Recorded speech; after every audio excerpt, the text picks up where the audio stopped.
Pablo didn't like me, his fiancée from the countryside, to make me break off the engagement on my own. He arranged for a poor scholarship student to impersonate him. A flashy rich girl and a guy so broke he can't afford food? Perfect match. I bet the rich girl won't last 3 days. She'll dump him for sure. The guy was tall, cold, silent, and broken in a way that made people hesitate to approach. I believed it. I truly thought Pablo's family had gone bankrupt, that he couldn't even afford a meal. My father's words echoed in my mind, "Sweetheart, even if he's broke, we're not the kind who worship money. We have enough to support him." So when he was hungry, I gave him food. When he worked odd jobs, I guarded him like a bodyguard. When his mother was hospitalized, I paid the bill. I took good care of my down-and-out fiancé. Until one day, a good-looking boy snatched the breakfast I had lovingly prepared. Just as I was about to lose my temper, he stared at me indignantly. "Selena, open your eyes. I'm your real fiancé."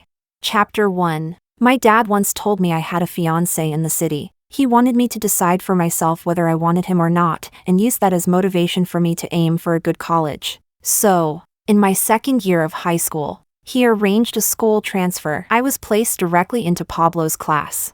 I'd heard that Pablo's family was the wealthiest in Jiang City, with deep roots. My dad even told me to bring plenty of gifts. But when I got off the train, no one from Pablo's family came to pick me up.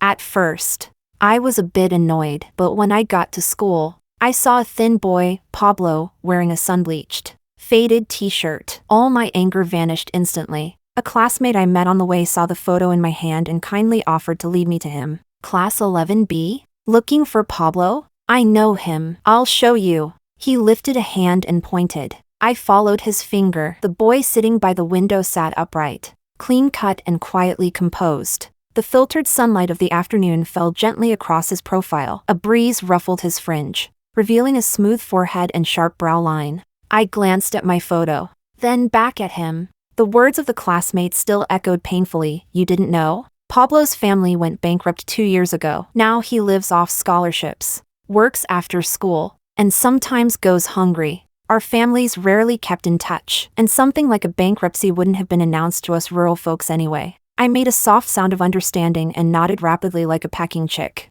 promising not to tell anyone. "This is Selena, the new transfer student," the teacher said. "You can sit over there." I looked up. It was the seat next to Pablo. From the moment I entered the classroom to the time the teacher assigned my seat, Pablo didn't look up once. He kept his head down, writing something intently. To get to my desk, I had to walk behind him. As I passed, my backpack accidentally tugged on something. I gave it a gentle pull, and a metal cup clattered out from under his desk. It rolled a bit and landed with a sharp clang. Inside was a half piece of dry, rock-hard bread, now coated in dust. I saw his shoulders tremble almost imperceptibly. He tightened his grip on the pen but didn't turn around. A few snickers floated in the air. Some boys nearby whispered behind his back, eyes full of contempt. So this was how badly Pablo was living now. The confident boy in the photo couldn't even afford a decent meal. I bit my lip, hugged my backpack, and sat down. "Sorry. I didn't mean to," I whispered. He still didn't look at me. He just picked up the cup I'd placed on the desk and silently shoved it back into the drawer. "I'm Selena. Do you remember me?" I leaned in slightly. We'd met once when he was 6. Like my mom, I've always been a sucker for pretty faces. Back then, Pablo had been adorable and angelic. I'd loved him at first sight, but I'd taken him to play with chickens, and one of them pecked his butt. He never talked to me again. Thankfully, he'd grown up well, still just as handsome. He was startled by my sudden approach. He leaned back slightly, lowering his gaze to look at me. His eyes were stunning, like black gemstones. His long lashes cast shadows over his cool expression, softening his aloofness. But even after the initial shock, he still didn't say a word. I scratched my head. "I'm your fiancé. Do you remember that?" He happened to be drinking water and choked. He coughed with a hoarse voice, and I immediately patted his back to help. When he finally recovered, he looked at me strangely, his pale cheeks tinged red. Maybe he didn't remember, or maybe bankruptcy had changed him. Either way, I got the message. "Let's just start fresh." I smiled and held out my hand. "So from now on, We're desk mates. I'm Selena. Nice to meet you. Oh, and can I ask a favor? I thought he would ignore me again, but this time, he spoke, though coldly. I don't have time. Chapter 2. The classmate who kindly showed me the way earlier. As soon as he saw me enter the classroom, he slipped away to the stairwell, where a few other rich kids like him were waiting. Eric excitedly turned to the handsome boy in the center and said, "Pablo, it's done. That girl's totally clueless. She believed everything I said." I pointed out Joel and told her Pablo's family went bankrupt and couldn't even afford food. Her jaw literally dropped. She even saw Joel's rock-hard bread. People are living like that these days. And she still thinks she can play the savior? I bet within 3 days, she'll beg her dad to cancel the engagement. A flash of impatience crossed Pablo's eyes, but he still asked to confirm. "You sure 3 days is enough? She really bought it?" I saw the photo she brought. It's just a profile shot of you, and Joel looks close enough. If I say it's him, she won't question it. I even told her you changed your name after the bankruptcy to dodge debt collectors. She totally fell for it. If she really runs into you, just say it's someone with the same name. That'll keep her off your back. Hands in his pockets. Pablo's handsome face relaxed a little. A country bumpkin rich girl. Seriously, who still does arranged marriages these days? Exactly. Your family has a century-old legacy. If there were going to be a marriage alliance, it should have been with someone equally prestigious, like your older brother marrying the heiress of Jianqing Group. But you? Tied down to some village girl?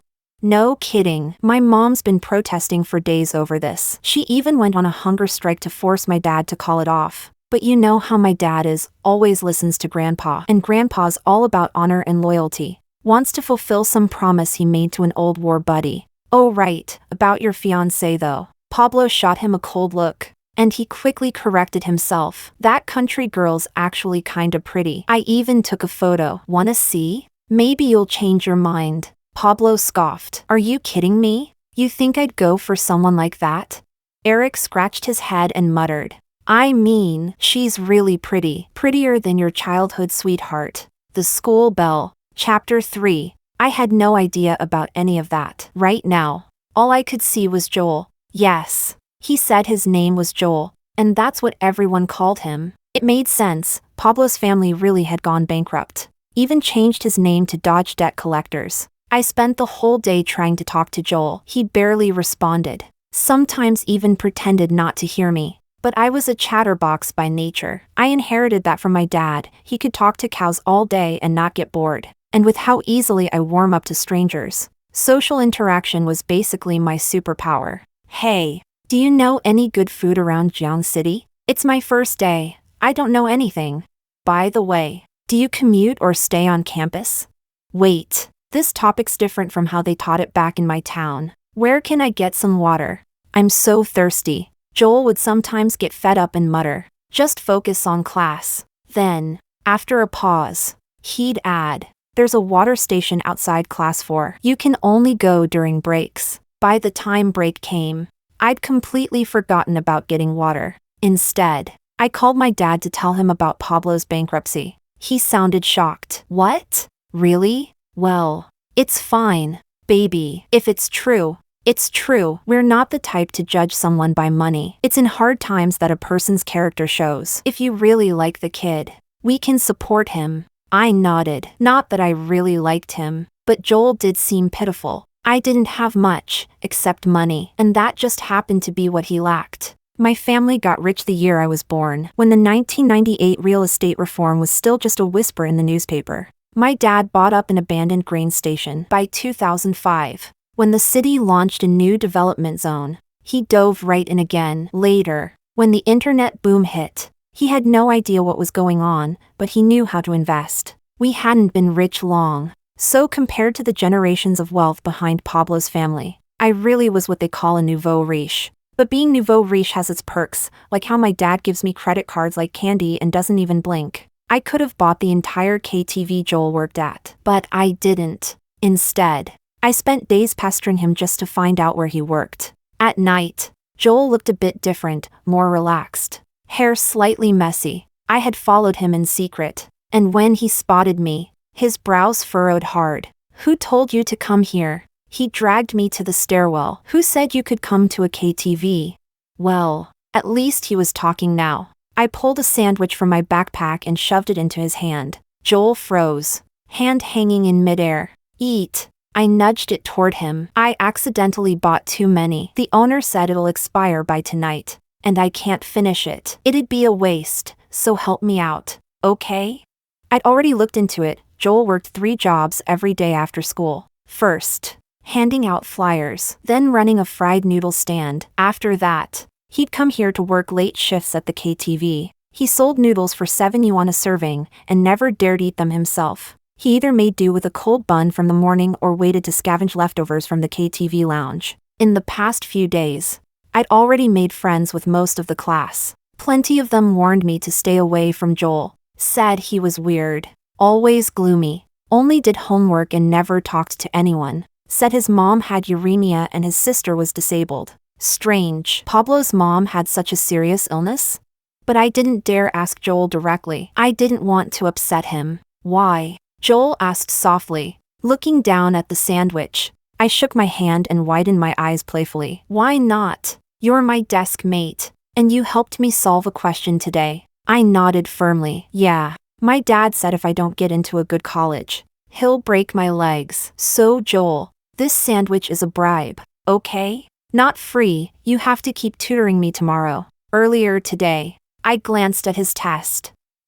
The guy scored 149 in math. He pursed his lips. Aren't you disgusted by me? I blinked. Why would I be? I bent down dramatically and sniffed around him like a puppy. You don't even know, your mom washes your clothes so well. I've been sitting next to you, and every time the wind blows, I smell that lovely clean soap scent. Now look at mine. I raised my sleeve. Filthy. Way dirtier than yours. Do you find me gross? In the dark, Joel suddenly looked up. His eyes sparkled like stars. He shook his head slowly, still clutching the sandwich. I raised my chin proudly. That's more like it. I am your fi. I pouted my lips to the right and shut myself up just in time. Chapter 4. Joel clocked out 10 minutes early and insisted on walking me home, slipping a set of his study notes into my backpack on the way. Before I came, my dad had already bought me a place in the Qingye Villa district. Ever since my mom passed away, he's treated me like the apple of his eye. He even wanted to skip work and come live with me this time, but I talked him out of it. In the end, he carefully hired an auntie to look after me while I studied. When we were about to reach the villas, I suddenly veered off and led Joel down another street where the houses were cheaper. His family had gone bankrupt. Seeing rows of mansions would only rub salt in the wound. This is my place, I said casually, pointing at a random house. Then I urged him, you should head back too. Joel looked up, then reached out and patted me lightly on the crown of my head. See you tomorrow, desk mate. Anyone who knew him would have noticed it right away. Joel looked like a paper-cut figure suddenly breathed to life. Less grim, less funereal, like he'd finally found a little hope for a tomorrow that never seemed kind. After he left, I sprinted straight back to the villa district. I ran fast, and just as I turned into my building, I almost collided with someone coming the other way. He reacted quickly, reaching out to steady me just in time. I looked up into a handsome, delicate face, still boyish, beautifully cut. The feeling was strangely familiar. Right, he did look a bit like Joel, but why did he seem dazed? I waved a hand in front of his eyes. Hey, I'm fine. You can let go now. He blinked and released me at once. Sorry. I didn't think much of it, just nodded and walked on. Behind me, he called out, are you from No. 1 High School? But at that exact moment, my little dog shot out to greet me. I ran to it, laughing, and in an instant forgot all about the boy. Pablo stood there, stunned, watching the girl hug her dog and vanish around the corner in a whirl of joy. By the time he came to and ran after her, she was already gone. He opened the class group chat. Anyone seen a girl from our school? Long hair, pretty tall, huge round eyes, tiny mole on the tip of her nose? Someone replied, what's up? Spot a new chick? Love at first sight? Quit it. Another chimed in. Pablo's standards are sky high. He wouldn't even look at the school bell. Love at first sight? As if. Pablo lounged back, legs on the coffee table, staring at the words love at first sight for a long time. Cut the crap. Just answer me, yes or no. Long hair, seen plenty. Big eyes, sure. Tall, also common. But that whole combo? Nope. Tell you what, tomorrow I'll do a patrol for you. If she's from no one high, she won't escape. Pablo drawled. Get it done and there'll be a fat reward. He was born to privilege, blessed with looks, and carried a natural confidence. If he wanted something, someone, he always got it. Chapter 5. After class that day, Joel bent down and took the broom from my hands. Sit. The sunset stained the classroom windows honeygold. Joel's fingers wrapped the worn smooth handle, sweeping with practiced ease. Do you take cleaning duty often? I sat on his desk, swinging my legs. He hummed and explained. People pay for it, 10 yuan a time. Then he glanced at me, awkward. I didn't mean. I hopped off the desk, grabbed a mop, and huffed. What a rip-off. Cleaning a whole classroom for 10? That's stingier than my dad. The cicadas outside grew suddenly loud. Joel kept his eyes on the floor, and for once the dull chore didn't feel so tedious. When we finished, he headed toward Liangqiao's underpass. He turned back to say, I wrote down today's problem-solving steps on the back. Review them tonight. If anything's unclear, I'll go over it tomorrow. I barely listened, tipping my head at him. Can I come with you to your stall? He paused and declined gently. Everyone's cramming at night. If you don't, it's easy to fall behind. In the end, he still wouldn't let me tag along. He really looked like he was scared my dad might actually break my legs. When I eventually found his stall on my own, he was hunched over in an apron, frying noodles for customers. He spotted me. The spatula paused for half a second. Why are you here? A classmate? A gentle voice sounded beside me. Are you Joel's classmate? I followed the voice and saw Joel's mother. Illness had hollowed her cheeks, but you could still see the elegance in her features. Hello, Auntie. I'm Joel's desk mate, I said with a smile. She seemed delighted. The warm light gilded her whitening hair. Nina, ¿quieres videos? Yo. Nuestro Joel casi nunca trae compañeros. Deja que la tía te haga un platito. See? Joel pressed her back into her seat and shot me a look. Please sit. I'll handle it. I smiled with crescent moon eyes, staring at him like, hurry up, I'm starving. Joel said nothing and started pulling ingredients from a foam box. 2 free-range eggs cracked into hot oil, fragrance bursting with a lively sizzle. Then went in a hearty spoon of shredded pork, coin-sliced sausage, shrimp, and a ladle of secret meat sauce. As the wok roared, the aroma flooded the alley. He tossed in greens and tender bean sprouts until just crisp. Then a handful of noodles, flipping fast. The soy gloss strands tumbled in the iron wok, scallions raining over the top, red and green and wildly appetizing. I glanced at the menu and realized he was making me the deluxe version, 21 yuan a serving. I sat at a little table. Joel brought the bowl over. I rubbed my disposable chopsticks between my palms, half crouching. He watched me, eyes a touch nervous. Try it. His cooking was no joke. The smell alone made my mouth water. I took a big bite and shot him a thumbs up. After a while, I hugged the bowl, eyes stinging. Joel, why do your noodles taste like Mom's? I miss her. Joel saw my red eyes and panicked, stumbling over his words. I'm sorry, I didn't mean. I stared at him for a long moment. So obedient. How could someone be this gentle? His fringe fell neatly over his fine brows. The brain that could solve 1,000 problems seemed only capable of saying, I'm sorry. I remembered, as a child, Pablo had been a beautiful, arrogant swan. Life must have been bitter these past years. I tilted my head. You're going to make it. Joel blinked. What? I let it drop.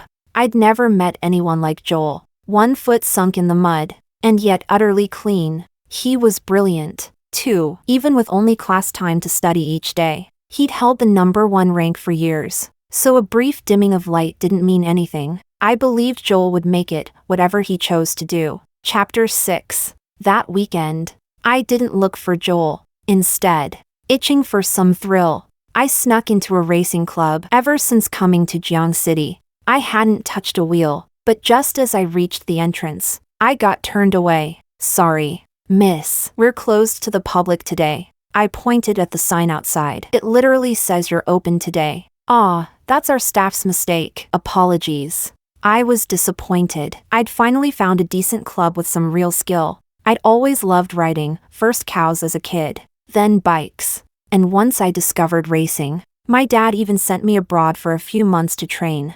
Eventually, I got too restless, so he brought me back. When I turned 15, he slyly handed me an envelope. I opened it to find land rights to several dozen acres, coordinates pointing to the eastern hills. Broad terrain, natural slopes, the kind of track I'd dreamed about for half a year. Just as I was about to leave, a gust of wind swept past me. A familiar, handsome face stopped right in front of me, sounding pleasantly surprised. "It's you?" I stared at him for a few seconds before realizing he was that guy from the other night. "You race?" His peach blossom eyes curved playfully, like he'd found a rare animal. I nodded, unbothered. "Yeah, shame I can't get on track today." He waved at the manager who had just argued with me. The guy gave a quick nod and left. Then he turned to me. "Wanna race? I don't often see girls into this. Let's be friends. You're welcome here anytime." I shrugged. I never turned down a good challenge. As soon as the green light blinked, both cars launched off the starting line almost simultaneously. From the corner of my eye, I saw his car take the first turn with shocking precision. He didn't take the usual wide line but instead sliced through the apex. His tail kicked up blue smoke that exploded right in front of me. You could tell he'd had serious training, and for quite some time. I smiled, whipped the wheel, but still, against me, he was a little outmatched. By the time the red flag dropped at the finish line, I couldn't even see his car behind me. In the lounge, my phone suddenly rang. "Miss, Joel's stall got smashed. I'm watching the scene right now. Want to come over?" Of course I couldn't be with Joel 24/7. That's why I hired someone. I hung up, changed clothes, and bolted out the door without saying a word. By the time Pablo reached the lounge, I was already gone. "Where'd she go?" he asked the manager behind him. "She left. Said she had something urgent, didn't even wait a second." Trying to flatter him, the manager grinned. "Pablo, I've never seen you go so easy on someone. You really lowered yourself to impress this girl." Pablo tossed down his helmet, too annoyed to bother with a response. "Go easy? Hell no." He lost to a girl, and he'd gone all out. But surprisingly, he wasn't mad. A smile tugged at his lips. He had to admit, he really liked that girl. He opened the group chat with his buddies and dropped a photo, fingers flying across the keyboard. "Look at this. Fate. I swear, I ran into her again today. Pretty, right? Even prettier behind the wheel. Next time I'll bring you guys." The replies came in hot, some praising the photo, others roasting Pablo for finally falling hard. Only Eric stayed quiet for a long while, before finally dropping a photo of his own. "Dude, you're screwed. You must have some cursed luck. You've fallen for your countryside fiancé. That nouveau riche girl. You sure this isn't the same person? Look at these two pics. Far as I know, she really thinks Joel is you. She's been treating him like a prince. Man, this is a mess. An absolute mess." Pablo sat upright, opened Eric's photo, and compared it carefully. It took a long time before he finally typed. "What did you just say?"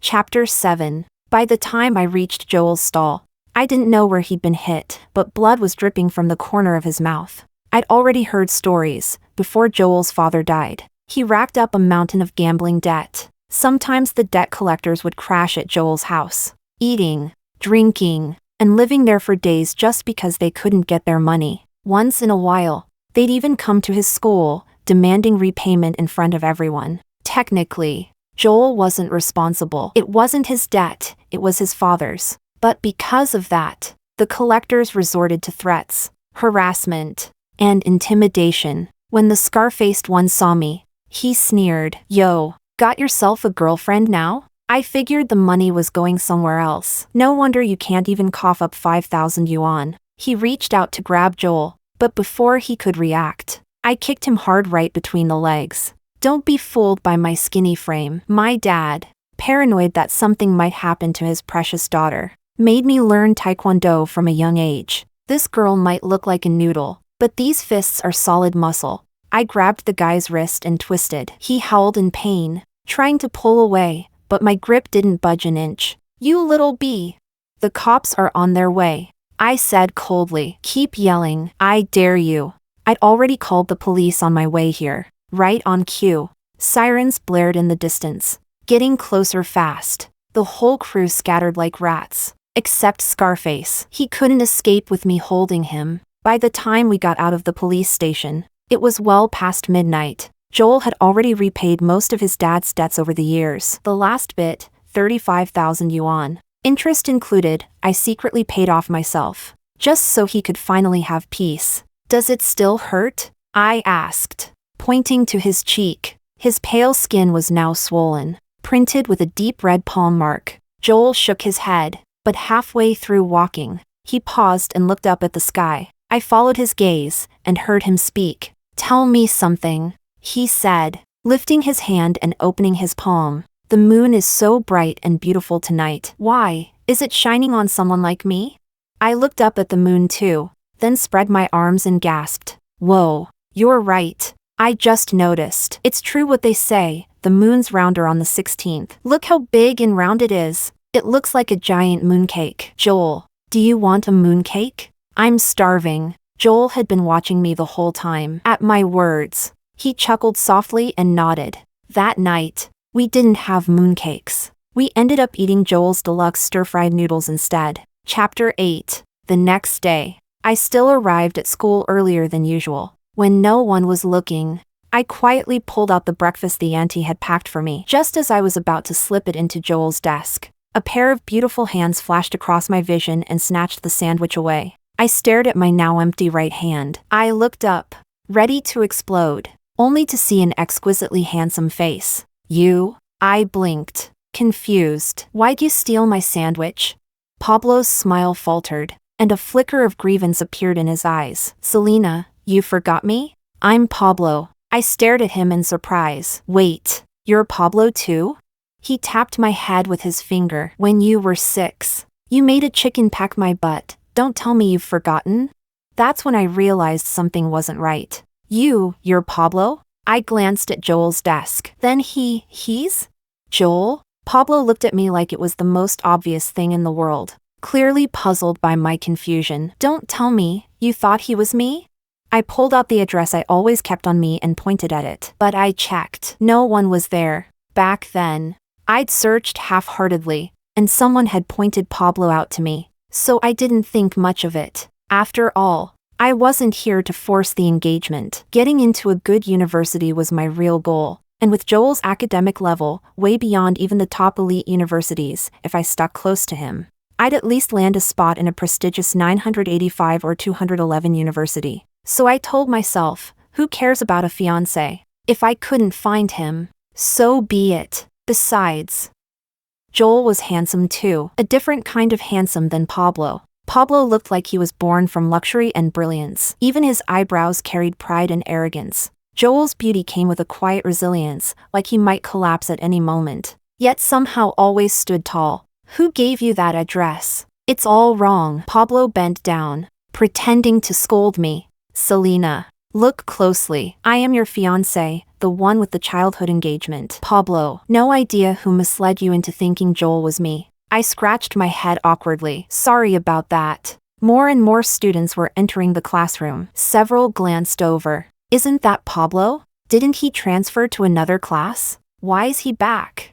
Pablo stood up straight and handed me the sandwich. "No worries. I'll pick you up after school. Grandpa's been dying to meet you." That evening, he transferred 500,000 yuan to Eric, telling him to stay abroad for as long as possible. When I looked up, I saw Joel had entered the classroom at some point. He stood silently with one hand clutching the strap of his backpack, shoulders slightly hunched, and eyes fixed on me. In those dark eyes, the usual sparkle had shattered into scattered fragments. Joel was standing there, and he'd heard every word. Chapter 9. Through the entire class, Joel didn't say a single word. It was like he'd gone back to the way he was the first day we met, cold, distant, unreadable. In the end, I couldn't take it anymore. I picked up my pen and jabbed it hard into his arm. Joel immediately turned to look at me, almost as if he'd been waiting for it. And for just a split second, I saw a spark of light flicker in his eyes. Wow, just like my little puppy at home, one call. And both he and the pup would look at me with those same sparkling eyes. So, here's the thing. I began. Someone with a really rotten heart tricked me. They told me you were Pablo and made up this whole story. That's why I mistook you for him. But, sure, I got the person wrong. But all the time we've spent together, that wasn't fake, right? You can't just leave me behind. I didn't even know why I was panicking. But I was. All I could do was threaten him. You promised to help me. You can't back out halfway. If I don't get into a good university, I'll never forgive you. Joel suddenly lowered his head and started rummaging through his desk. After a while, he pulled out a thick notebook. These are classic math problems from the past few years. I've written several solutions for each one. The ones marked in red are the easier methods. Those should cover most similar questions. The blue and green ones are more complex, but they'll help you understand the logic behind solving that category of problems. If you get that, you can handle anything in that type. His fingers clutched the notebook tightly, knuckles pale from the grip. He'd spent the whole class thinking, reevaluating himself over and over, and finally had to admit it, he had nothing to offer. Nothing that could compare to someone like Pablo. All he had was this. Cheap, worthless, and yet, it was everything he could give. He paused, then quietly added, "It's okay if you don't understand. I'll help you." He looked at me, smiling, and in that moment, his eyes held starlight. "Selena, I'll help you. Whatever you want to do, I'll help you." I took the notebook. It was thick and heavy. His handwriting was beautiful. Every page was handwritten, clean, precise, and neat. "Thank you, Joel." The fact that he was still talking to me meant he was still willing to be my friend. I pressed the notebook to my cheek and leaned closer, smiling. "I'll study it really seriously, so we're still friends, okay? I still want to go to and from school with you." Joel hesitated for a moment, then finally gave a small nod. During break, I called my dad. I told him Pablo's family hadn't gone bankrupt. It was a mistake on my part. He made a surprised sound. "Well, that's great news. Now maybe you'll stop worrying all day and actually call your dad once in a while." Then he paused, sounding a little regretful. "Guess that ruins the whole doorstep proposal plan." After the last class ended, I did what I always did, pat Joel on the shoulder. "Let's go." Joel didn't move. I followed his gaze. Pablo was standing in the doorway of the classroom. No one knew when he'd arrived. Chapter 10. When I looked over, Pablo turned his head and smiled naturally. "Let's go." The driver's waiting outside. Then I remembered, Grandpa had called me at noon. I'd agreed to go meet him with Pablo. Joel kept his head down, fiddling with his things, and said softly, "It's okay, I can go home by myself." I glanced at Joel and, for some reason, my mind flashed back to the day I found the little round bean puppy. It had poured that day. The puppy, only a few months old, had been abandoned in the rain, dripping and shivering by the roadside. I swallowed the odd prick in my chest and followed Pablo away. The Pablo estate was huge and old, weighty, elegant mansion, nothing like my place. Grandpa was delighted to see me and asked so many questions. Pablo's mother, however, didn't like me at all. Her face turned sour the moment she saw me. On the way back, Pablo tried to smooth things over. "My mom's like that. Spend more time with her and she'll warm up." I didn't care. Whether she liked me or not was none of my business. I wasn't marrying her. Suddenly Pablo waved his hand in front of my face. "Oh, and about that Joel, stay away from him." Hearing Joel's name snapped me back. "What?" He immediately shut up. Half words caught on his tongue. "Never mind. Just remember that." I was annoyed, but I didn't press it. Chapter 11. From that day on, everyone said Pablo was chasing me. And he was chasing me openly, no subtlety, so everyone knew about our situation. "He's just pursuing his own fiancée. That's normal. What do you know?" I thought Pablo would look down on a country girl, but turns out he really likes her. I heard Selena thought Joel was Pablo when she first came and treated him like a prince. I told you, how did that poor kid Joel get so lucky? Selena, that gorgeous beauty, chasing after him like a simp. Turns out it was a case of mistaken identity. I didn't let those words bother me, they were meant for Joel. After PE, I couldn't find Joel anywhere. I searched every corner. Finally, passing two girls, I overheard them. It's horrible. Simon and the others locked Joel in the equipment room to teach him a lesson. Oh my God. Should we tell the homeroom teacher? Forget it. If Simon finds out it was us, we're done. We can't pick fights over Joel. I dashed toward the equipment room, but Pablo barreled out and blocked me. Weren't you going to bring me water? I didn't see you the whole game. I wriggled free. Panicked. Sorry. I have to go. You're going after Joel again? Selena. Remember, you only mixed him up at first. If not for me, he wouldn't even have the right to talk to you. Pablo. I said calmly, looking up at him. Maybe at first I mistook him for you, but the person I've been with is Joel, not you. I can tell them apart. Pablo frowned. What do you mean? I had no time to listen. I ran like the wind toward the equipment room. The equipment room sat beneath the stands once the door shut. It was pitch black. Luckily, when I arrived, Simon and his gang were still inside. I grabbed his collar and snarled, "Give me the key, or I'll beat you into a pig's head." Simon's family had some muscle. He acted up because his dad had connections with the principal. He reddened. Let go. Selena, who do you think you are? You gonna hit me?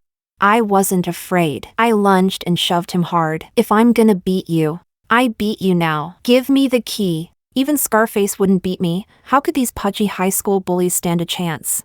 Joel? I shoved the door open and called loudly. A strip of light fell through the doorway, and I saw Joel on the floor, sweating, disheveled. His messy fringe hid his slightly opened eyes. He looked up at me slowly. Chapter 12. Only then did I realize this wasn't the first time Joel had suffered like this. A group of boys led by Simon frequently found excuses to pick on him. Maybe no one understood how fierce boys' jealousy could be. Joel was smart and handsome, despite his poor background. Plenty of girls liked him, but Joel rejected every love letter he received. Still, many girls secretly adored him. Simon and his crew decided, why should someone from the lower class have that much?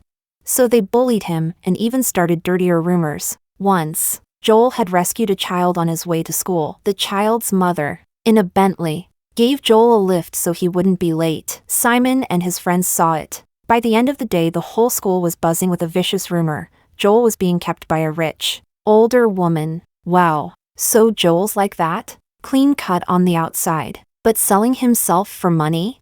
I heard he plays those steel ball games just to please some cougar. No wonder. So that's how a rich woman could like him. He's shameless. The scandal blew up. Only when the Bentley woman came to school with traffic camera footage to clear things up did Joel get his name back. The school's punishment for Simon and the others who spread the lies was weak, barely anything, and certainly not public. This time, I stormed straight to the principal's office with Joel. Selena, Joel said, trying to stop me, grabbing my arm. Don't cause trouble for yourself. I didn't care. I kept dragging him forward. Joel felt my anger. My yank bent his tall frame, and he didn't utter a sound. Luckily for us, I'd hired someone to record the confrontation with Simon and his gang. They couldn't deny what they'd said. Everything was on tape. I made it loud. If the school refused to properly handle it, I would make the world see. I posted the video on Weibo. When Joel and I walked out of the principal's office, I felt clean and light as air.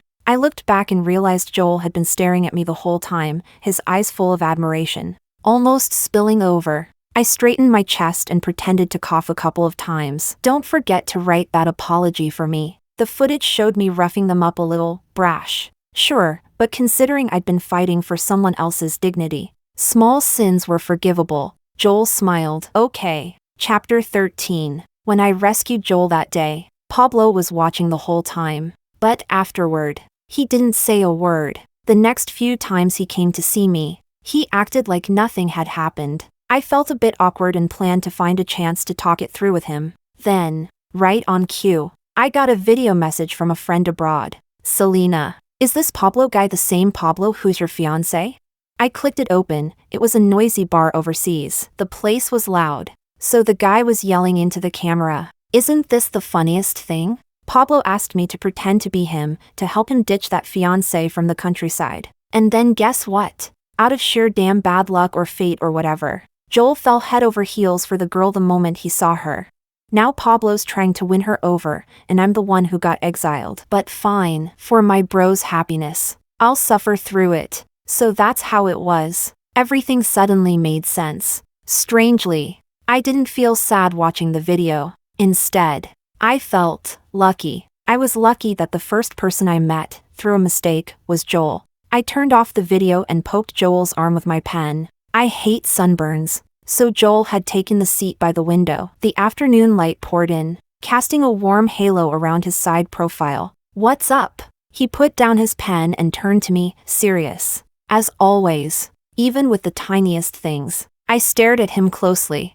He looked even better now that he'd gained a bit of weight. I must be feeding him well. My dad's in Jiangqing, I said softly. Sure enough, I caught the flash of panic in Joel's eyes. My dad had come to cancel the engagement. Chapter 14. The two families hadn't kept in close touch, but the childhood engagement had been around for years, and plenty of people knew about it. Emotionally and logically, it was time to make a clean cut. Luckily, neither family liked the other much, so the breakup went quick. By the time Pablo found out, the engagement was already null. Word was, he raced home that day, just in time to see my dad walking out of his house. Arrogant, proud Pablo, for the first time, actually begged, "Uncle, please, just give me one more chance." I don't know what my dad said back, but when I saw him, he was grumbling under his breath. What the hell? He looked down on my baby girl? Well,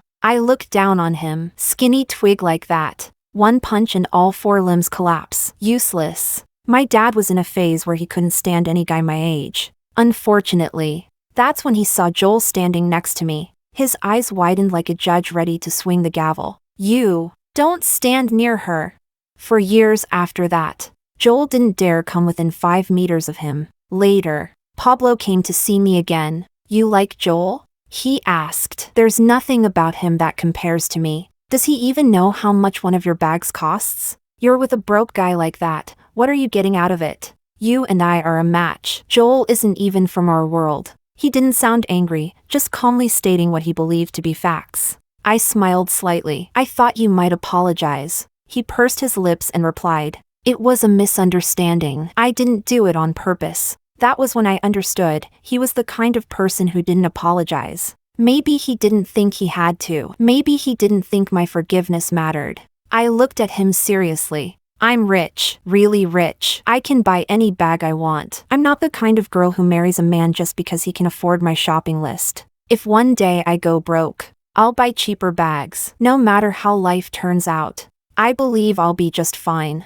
I like Joel. Whatever bag he gives me, I'll love it." Pablo, I wasn't mad about your lie, really, because honestly, I didn't care. You tricked me once. It didn't hurt. But the thing is, that kind of behavior, you'll do it again. It's part of who you are. And for that, I actually feel sorry for you.